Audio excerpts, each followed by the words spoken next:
அனைவருக்கும் நமஸ்காரம். பாபாவும் நானும். ஆக்சுவலாக இந்த பதிவு கொஞ்சம் இன்ட்ரெஸ்டிங்கானது. எப்படி அப்படின்னா, ஆக்சுவலி என்னோடய சிஸ்டர்னு சொல்லிட்டு சாந்தியோட கம்மல் தொலைஞ்சு போய் அது கிடைச்ச விதமெல்லாம் இஸ் அ மிராக்குலஸ். அப்படியெல்லாம் சான்ஸே இல்லாத விஷயம் அப்படின்னு தெரியும் எல்லாருக்கும். அதை நீங்கள் பார்த்துருந்தேன்னா உங்களுக்கு புரிஞ்சிருக்கும். அதெல்லாம் கிடைக்கவே கிடைக்காது. ஆனால் நம்மளுக்கு கொடுத்துருக்காருன்னா நிஜமாகவே அது சுவாமி அந்த சமயத்தில் அவளை டிசப்பாயிண்ட் பண்ணிடக்கூடாது, இனியும் கொஞ்சம் வருத்தப்பட வைக்கப்படாது, இதுக்கு மேலே கஷ்டம் கொடுக்கப்படாதுன்னு அவர் மனசு வச்சனால மாத்திரம்தான் அது நடந்தது அப்படிங்கிறது உறுதியான விஷயம்.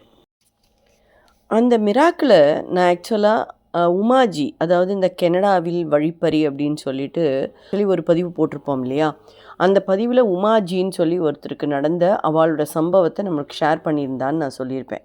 அவளுக்கு கொண்டு போய் இந்த எக்ஸ்பீரியன்ஸை நான் ஷேர் பண்ணுறேன், என்னோடய சிஸ்டரோட எக்ஸ்பீரியன்ஸை. அது என்ன ஒரு பெரிய சர்ப்ரைஸுனால், அவளுக்கு 2 நாள் முன்னாடி ஒரு பொருள் இதே மாதிரி காணாமல் போயிருக்கு. அது ஆக்சுவலாக என்கிட்ட சொல்லணும்னு அவள் நினச்சின்னு இருக்கும்போது நான் கொண்டு போய் இதை கொடுத்துருக்கேன். அவளுக்கு இதை உடனே சொல்லி சுவாமி உத்தரவு கொடுக்குறான்னு சொல்லி இம்மீடியட்டாக இதை ஷேர் பண்ணினான். என்னால் தான் கொஞ்சம் டிலே ஆகிடுது இதை நான் டெலிகாஸ்ட் பண்ணுறதுக்கு, சாரி. ஆனால் ரொம்பவே இன்ட்ரெஸ்டிங் என்ன விஷயம்னா, ஒரு இடத்துல நம்ம தேடி தேடி தேடி பல தடவை தேடி இருப்போம், அந்த இடத்துல அது இருக்கவே இருக்காது. ஆனால் சுவாமி நினச்சா அதே இடத்துலேருந்து நம்மளுக்கு கிடைக்கும். அப்படியான ஒரு சம்பவம் தான் இந்த சம்பவம். நீங்களும் அதை கேளுங்க, அவளே சொல்கிறா. ஓம் ஸ்ரீ சாய்நாதாய நமகா. ஓம் ஸ்ரீ சாய்நாதாய நமகா. சாய் பயங்கரமான மிரக்கல் தான். நானே உங்ககிட்ட ஒரு விஷயத்த ஷேர் பண்ணணும்னு இருந்தேன்.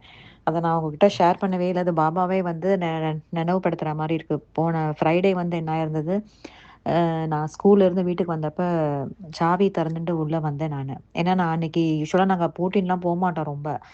கொஞ்ச நாள் முன்னாடி எனக்கு வாசல் முன் வெளியில் நடந்த இன்சிடென்ட்லேருந்து நாங்கள் இப்போ கொஞ்சம் லாக் பண்ண ஆரம்பிச்சிட்டோம். ஸோ அதனால் என்ன இருந்தது, யார் வெளில போனாலும் இப்போ லாக் பண்ணிடுறோம். ஸோ அன்றைக்கி நான் லாக் பண்ணிட்டு சாவி எடுத்துகிட்டு உள்ளே வந்த ஞாபகம் எனக்கு இருக்குது.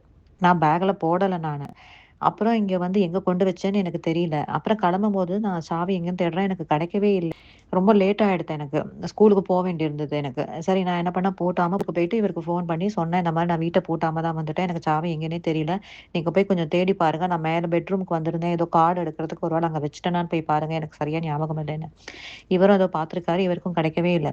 வீட்டை விட்டு போகிறதுக்கு முன்னாடி நான் ஒரு பேக் ஒன்று வச்சுருக்கேன், அதில் குட்டி அனுமான் சாலிசாவெல்லாம் அதில் வச்சுருப்பேன். அந்த புஸ்தகம் மட்டும்தான் இருக்கும் அதில், வேறு எதுவுமே கிடையாது அதில். அப்புறம் அதெல்லாம் க்ளீனாக எல்லாத்தையும் எடுத்துட்டு பார்த்தேன், அதில் அப்போ சாவி இல்லவே இல்லை. I remember very well. ஓகேயா. அதுக்கப்புறம் சரி என்ன பண்ணுறேன், அப்புறம் வீட்டுக்கு வந்துட்டு அதுக்கப்புறம் திருப்பவும் நான் என்ன பண்ணேன், பேகையே நான் தேடினேன். எல்லா இடத்துலையும் தேடி பார்த்தேன், கிடைக்கல. சரி, திரும்பி நம்ம பேக்லேயே போய் பார்க்கலான்னு பார்த்தா கடைசியில் அந்த பேக்லேயே அந்த சாவி இருந்தது. முதல் தடவை நான் தேடும்போது அதில் இல்லவே இல்லை. ஏன்னா உள்ளேருந்து ஒன்றுமே இல்லை அதில். ஆக்சுவலாக ரொம்ப சின்ன பர்ஸு மாதிரி தான் இருக்கும். ஸோ அதில் ஒன்றுமே சாவியே இல்லை. அப்புறம் எப்போ இப்படி வந்ததுன்னே எனக்கு நிஜமாவே தெரியல. நான் இதை உங்ககிட்ட ஷேர் பண்ணோன்னு தான் இருந்தேன். நான் ஆக்சுவலாக மிஸ்டர் ஸ்ரீனிவாசன் கிட்ட இதெல்லாம் சொன்னேன். அப்போ அவர் சொன்னார், நீங்கள் ஜோதி கிட்ட சொல்லுங்க, அவங்க போடுவாங்க வீடியோவில் அப்படின்னாரு. நானும் உங்களுக்கு சொல்லலான்னு இருந்தேன், எனக்கு உங்களுக்கு அனுப்பவே நான் மறந்து போயிடுத்து, சொல்லணுன்னே நான் அப்படியே முட்டு போயிடுத்தாது. இப்போ நீங்கள் அதே தொலைஞ்சது சம்மந்தமாக ஏதோ எனக்கு வீடியோ அனுப்பிச்சிருக்கீங்க. நான் அதை பார்த்ததுக்கப்புறம் தான் பாபாவே ஏதோ நினைவுபடுத்துகிற மாதிரி இருக்குது. நீ சொல்லணும், நீ இதை பற்றி சொல்லவே இல்லையேங்கிற மாதிரி இருக்கு எனக்கு. இன்னைக்கு செவ்வாய்க்கிழமை, தைப்பூசங்கிற அன்னைக்கு நான் கொஞ்சம் முருகிறதெல்லாம் கொஞ்சம் சொன்னேன். நேத்திலாம் கூட கேட்டுட்டு இருந்தேன் நிறைய சிலதெல்லாம் முருகிறத பற்றி. So anyway thanks for sharing. அதான் இதையும் நான் உங்ககிட்ட சொல்கிறேன். இந்த கார்த்தவீராஜன மந்திரம் சொன்னேன்டே வந்தேன் நான். மனசில் நினச்சிட்டேன், பாபாவையும் நினச்சிட்டு தான் இதெல்லாம் சொல்கிறது. பாபா தான் எல்லாமேன்னு வச்சுக்கோங்களேன். இஸ் ஒன் சொரூபம் இல்லையா, ஆல் இன் ஆல் தான் அவர். Thanks for sharing again. Take care. எப்படி இருந்தது பார்த்தீங்களா? சுவாமி நினச்சா ஒன்றும் இல்லாததையும் பெருசாக்கலாம், ரொம்ப பெருசையும் சின்னதாக்கலாம், இல்லாதது இருக்கிறதா மாற்றலாம், இருக்கிறத இல்லாததாக்கலாம். மனுஷனோட உடலுக்குள்ளே நடக்கிற விஷயங்களை எல்லாம் இருக்குன்னு காமிச்சு இல்லாமையும் பண்ணலாம், இல்லைன்னு காமிச்சு இருக்கிறதையும் பண்ணலாம். இவர் ஒரு சஞ்சாரி மாத்திரம் இல்லை, பரபிரம்மம். லோகத்தில் என்னெல்லாம் காரியங்கள் நடக்கிறதோ அத்தனைக்கும் சொந்தக்காரர் அவர் தான். ஆனால் நம்ம தான் எதையும் புரிஞ்சுக்காம, எனக்கு தெரியும், என்னால் முடியும், நான் தான் அப்படின்னு நினச்சிண்டு பல விஷயங்கள் பண்ணின்னு இருக்கோம். தேடின இடத்துலையே கிடைக்கும், தொலைச்ச இடத்துல தானே இருக்கும் அப்படின்னு எல்லாம் சொல்லுவோம். ஆனால் என்னதான் தேடினாலும் அவர் நினச்சாதான் கிடைக்குங்கிறது இப்போ நிரூபணமாகிடுது. புரியறது இல்லையா? அதை எவ்வளோ அழகாக சொல்லியிருக்கா பாருங்க. சொல்லணும்னு நினச்சிட்டு இருந்தேன். நீங்கள் கொடுத்த பதிவு மூலமாக தான் எனக்கு ஞாபகப்படுத்துறாருன்னு. அவ்வளோதான். அதை சொல்லணும்னு இருந்தால் சொல்ல வைப்பார் இல்லையா? அவளும் மறந்துடுவா, நானும் போட மறந்துடுவேன். அவ்வளோதான். வேணுங்கிறதையும் டிசைட் பண்ணுறது அவர் தான், வேண்டாங்கிறதையும் டிசைட் பண்ணுறது அவர் தான். இதுக்கு நடுவில் இந்த வாழ்க்கைங்கிற ஒரு சின்ன ஓட்டத்துக்குள்ளே நம்ம என்னெல்லாம் பண்ணுறோம் இல்லையா? கொஞ்சம் அவரை நினச்சி பார்த்துட்டோம்னா நம்ம செய்கிற செய்கைக்கெல்லாம் பின்னணி அவர் தாங்கிறத புரிஞ்சுட்டோன்னா அதுக்கப்புறம் கொஞ்சம் யோசித்து தான் எல்லாத்தையும் பண்ணுவோம். கரெக்டா? அடுத்த முக்கியமான விஷயம் 28ஆம் தேதி, அதுதான் நாளைக்கு சனிக்கிழமை, ஹரிஹர புத்திர யாகம் இருக்குது. எல்லாருக்கும் தெரிஞ்சிருக்கும், இருந்தாலும் ஞாபகப்படுத்துகிறேன். சனியினுடைய சகல தோஷங்களையும் மாற்ற வல்லவர் ஐயப்பன். ஆக்சுவலி அவர் சனிக்கிட்டேயே போயிட்டு என்னுடைய பக்தர்களை தொந்தரவு பண்ணக்கூடாதுன்னு வாக்குறுதி வாங்கின்னு இருக்கார்.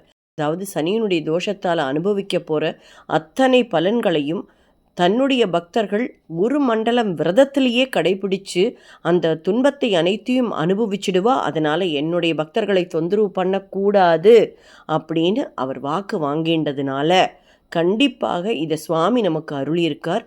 அதுவும் இந்த அரிய சந்தர்ப்பத்தில் மார்ச் 6ஆம் தேதி எல்லாருக்கும் தெரியும் சனி பெயர்ச்சி நடக்க இருக்குது.